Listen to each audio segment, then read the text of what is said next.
barin koma yar gida, wallahi in kun zo nan karatun neman kwali ne kawai, wallahi kun yi ba daidai ba.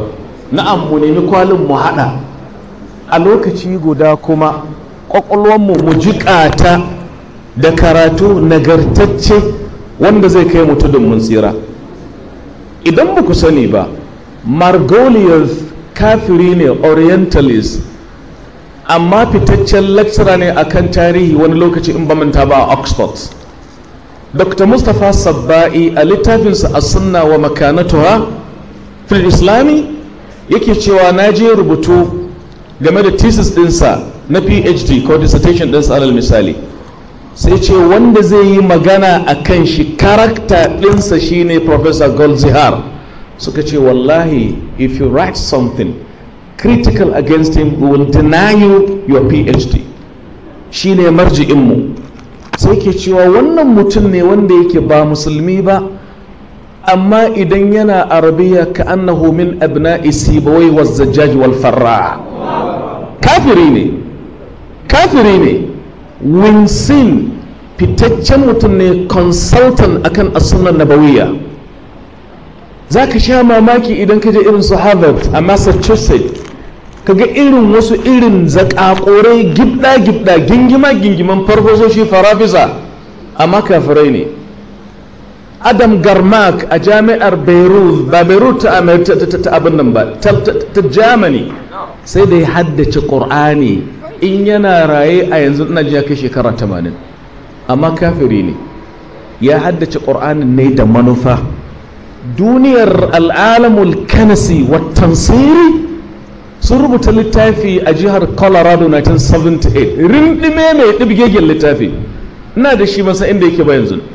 Sunan littafin Istratijiyya litansiril ummal Muhammadiyya, strategies for evangelizing the Muhammad. Wannan kafirai ne fa, suna karatu da manufa kuma. To shi Garmak shi aka ɗora masa nauyin kiristantar da musulmin arewacin Najeriya, wai mu da musulmin Taskar da musulmin Arlit can kusa da bodan Niger da Algeria. Na ji a wasu kwanaki, da kuma garin Tesawa ko Tasawa, kusan garin da na fara zuwa a Niger tun 1991. Mutumin nan Adam Garmak, Allah ya garkame shi yadda sunan ya nuna, Garmak, sai yake cewa ya ke mace musulma, ku ji da kyau, ya ke uwata musulma, ƙur'anin da ina faɗa ne gwari-gwari a yaren gida don ku gane. Shi aka ɗora masa nauyin kiristantar da, sai yake cewa ya ke mace musulma, ƙur'ani ya ce a sa igiya a wuyanki a jaki saboda cin mutunci da ƙur'ani ya yi miki. Kuna jin wannan magana? Dan ya ce fi jidha hablum min masad, saboda girman Allah, abinda Allah ke nufi kenan. Ito amma ba ka karatu ba, sai ci ku da buguzun. Paul Gindiri kafin ya mutu a Jos me yake cewa? Ya ku musulmi da kuke sallah, Qur'ani ya la'anci masu sallah, dan ya ce fawailul lil musallin, sai tsaya a wurin.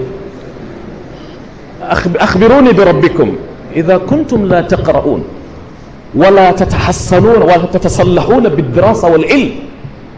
Very easy a gama da ku. Allah, in ba ku a karatu, na gabatar da lacca game da ɗalibai guda 20 da suka haddace Qur'ani a birnin New York a New Jersey 2015. A America, wasu su a unguwar Brooklyn suke 'yan kwaya ne, 'yan buyagi da bugalo, amma Allah ya cece su. Wallahi malam, America wallahi sai da ne kuka, ba ina faɗa don ku ji bane. Suka ce, Sheik, we want you to be our guest speaker. Since you are here, you want to be a speaker. Nace, I will come. I was shocked. America? Ina ruwan Allah. Karatu ba shi da geography, ba shi da kabila, ba shi da ƙasa, na wanda yi ne. Lasu faɗawa na da kawai, lasu bi kafiri. In kun kafirce kun ki, ko kuma in sun ba ku ba, akwai wasu. Ba America inda cibiyar tsiya da fasikanci da ilhadi, inda suka yi bikin ƙona ƙur'ani. Na'am, a shirmensu yara guda 20. A 2016 na gabatar da lecture a Atlanta a jihar Georgia daga cikin America. A cikin masallacin da nake lecture jam packed, wallahi sai ga wani yaro ba America ya sa fashion cap yana kallo na. bana mantawa sunan shi Ayyub. Wallahi malam duk lokacin da na jefa tambaya da arabiyya yujibuni bil arabiyya ka'annahu min abna'il madina al-munawwara. Da kare sai zo yace Sheikh, I entered Islam at the age of 10 in the year 2003 and I left America. I am from Philadelphia, Pennsylvania, and I felt I can never ever be in America and understand Islam, so I had to go to Yemen, Damaj. Gun su marigayi kenan alwadi, Allah ji kammala. Ta ce tuya, sai ce still my mother is a Christian. She'll be telling me, Ayu, it's time to pray. Go and pray, Ayu, go and pray. Kuma a lokacin da nake gaya muku magana ya haddace Qur'ani.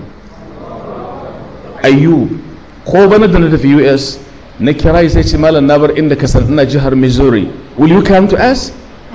Malam na kasa mance yaron nan. Ya tuko ne a mota daga Atlanta zuwa Greensboro a North Carolina.